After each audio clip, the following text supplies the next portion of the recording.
For most people, Sun Tzu is a name associated with battlefields, generals, and strategy memes shared by entrepreneurs who haven't actually read him. He's treated as a philosopher of victory, a mystical thinker who unlocked the psychology of conflict. But that version misses the point entirely. But that's not who he was at all. Strip away the myths and you find something way more interesting. Sun Tzu wasn't obsessed with winning battles. He was obsessed with not fighting them. He didn't care about glory or domination. He cared about one thing: cost. In a world tearing itself apart through endless warfare, Sun Tzu was the first person to say the quiet part out loud. The biggest threat to your kingdom isn't the enemy army, it's the bill that shows up afterward. Think the art of war is about combat? It's really about money. The world that created Sun Tzu. To understand why Sun Tzu's ideas were revolutionary, you need to understand the chaos he lived through. China in the 6th to 5th centuries BCE wasn't a unified empire. It was a fractured mess of kingdoms, each convinced it could conquer everyone else. War was constant. Alliances formed and collapsed. Armies kept getting bigger, evolving from small aristocratic duels to massive infantry forces that needed food, weapons, supply lines, and taxes on a scale nobody had ever seen. Every time a king sent troops into battle, he wasn't just risking soldiers. He was taking out a loan against his kingdom's future. And way too often, that loan came due. Here's what people miss about ancient warfare. It wasn't heroic, it was logistical. The second your army moved, the clock started.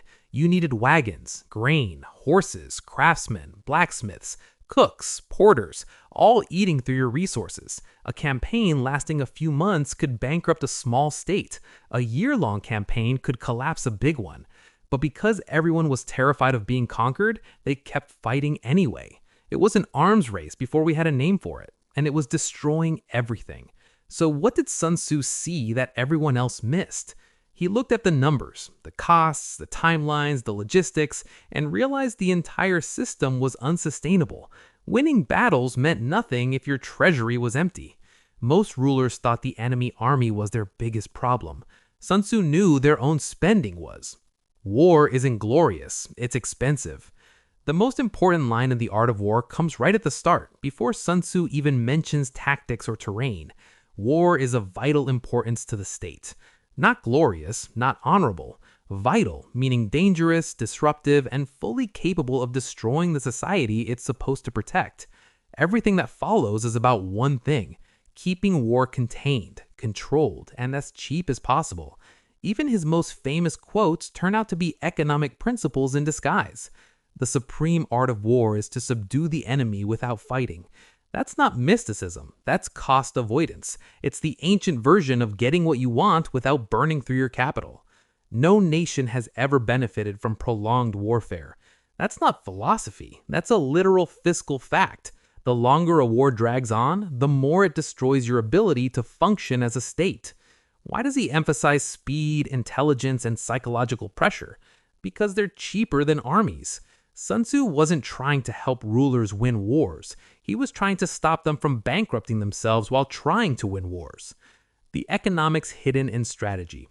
When you read The Art of War through this lens, it stops sounding like ancient poetry and starts sounding like a financial report.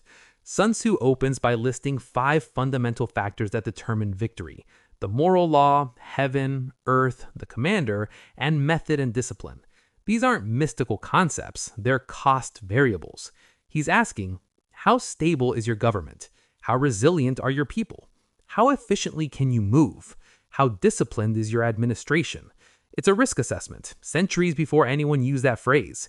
And from page 1, Sun Tzu makes it clear: if you can't calculate cost, you have no business planning strategy. That's why so much of the book is about logistics instead of heroics. He devotes entire sections to the economics of feeding an army. Listen to this. When your army is 20 miles from home, you lose the value of 100 measures of grain. His point: distance costs money, and prolonged distance multiplies the damage. He explains that transporting supplies drains your treasury faster than paying soldiers, that keeping armies in the field collapses your agricultural workforce, that wasteful commanders bankrupt nations while winning meaningless battles. For a military manual, it's weirdly uninterested in fighting and obsessively interested in how much fighting costs. Ever wonder why he tells you to use the enemy's resources whenever you can? It's not a clever tactic, it's fiscal survival. Prolonged campaigns? He warns against them not because they're indecisive, but because they're financially reckless. Sun Tzu understood something modern governments still forget. Logistics aren't just support. Logistics are the strategy. Intelligence is the cheapest weapon. Today, when governments debate surveillance budgets, they talk about security or ethics. Sun Tzu talked about cost efficiency. A single spy can stop an entire army from marching in the wrong direction. One intercepted message can save millions. What enables the wise leader and the good general to strike and conquer is foreknowledge. Not courage, not force, information. Sun Tzu saw intelligence not as a nice-to-have, but as the cheapest and most effective weapon you could deploy. He was the first strategist to realize that bad information is the same as wasted money. Even his obsession with speed is about economics. Speed is the essence of war. Most people read that as a call for aggression, but what Sun Tzu really means is this: speed lowers cost. Every day your army spends marching, eating, and waiting increases your financial exposure. Victory delayed is money burned. Victory won through maneuver instead of grinding combat preserves resources. His famous love of flexibility and psychological advantage isn't just clever tactics, it's fiscal discipline. The opportunity cost of every decision. Here's Sun Tzu's deepest insight, woven into every line of his book. War is about opportunity cost. Every choice a ruler makes closes the door to a cheaper option. Sun Tzu doesn't oppose war, he opposes waste, and the ultimate waste is fighting battles you didn't need to fight. That's why he praises generals who break the enemy's will without bloodshed, who win through diplomacy, intimidation, misdirection, or alliances. To Sun Tzu, these aren't backup plans, they're the primary strategy because they preserve your limited capital. In one of his most revealing passages, he warns that rulers who enjoy warfare will bring ruin on themselves. Behind the poetic language is a cold accounting truth. If you treat war like a passion instead of a liability, you will eventually go bankrupt. History proved him right. Some kingdoms around Sun Tzu's time poured everything into long sieges that drained their treasuries and left them vulnerable to rebellions.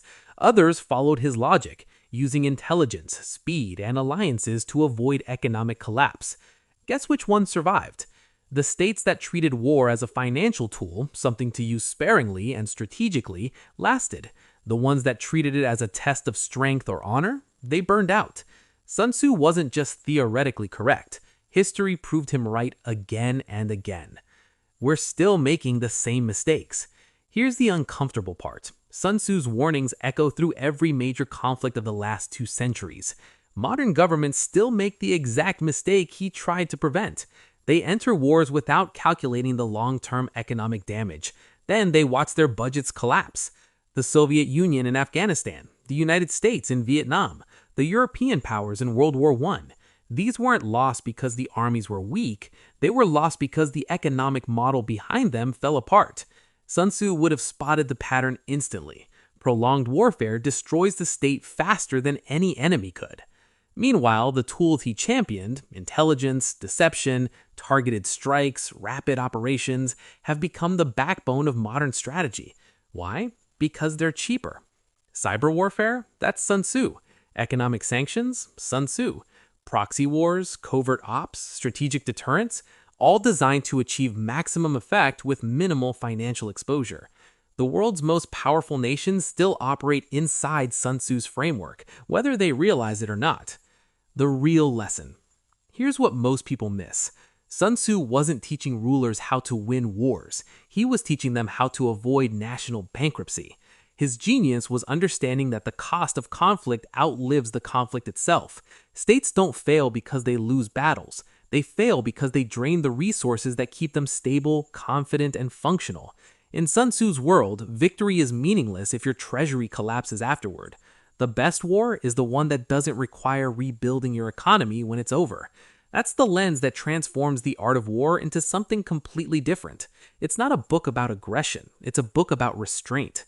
Not about overpowering opponents, but outlasting them. Sun Tzu doesn't glorify conquest, he glorifies stability. To him, the ruler who preserves resources is wiser than the one who conquers cities. The general who wins without fighting is wiser than the one who destroys armies. And the state that knows when not to act is stronger than the one that acts out of pride. Sun Tzu's philosophy isn't the philosophy of a warrior, it's the philosophy of a steward, someone responsible for the long-term survival of the nation. The uncomfortable truth. In the end, Sun Tzu's financial genius lies in his refusal to separate economics from power. He understood they're inseparable, that war is the most expensive policy decision a state can make, and that the ruler who miscalculates its cost signs his own death warrant. His message is simple, unsettling, and eternally relevant. Strength isn't measured by how hard you strike, it's measured by how much you can afford to strike. When economies collide, it's not the bravest nation that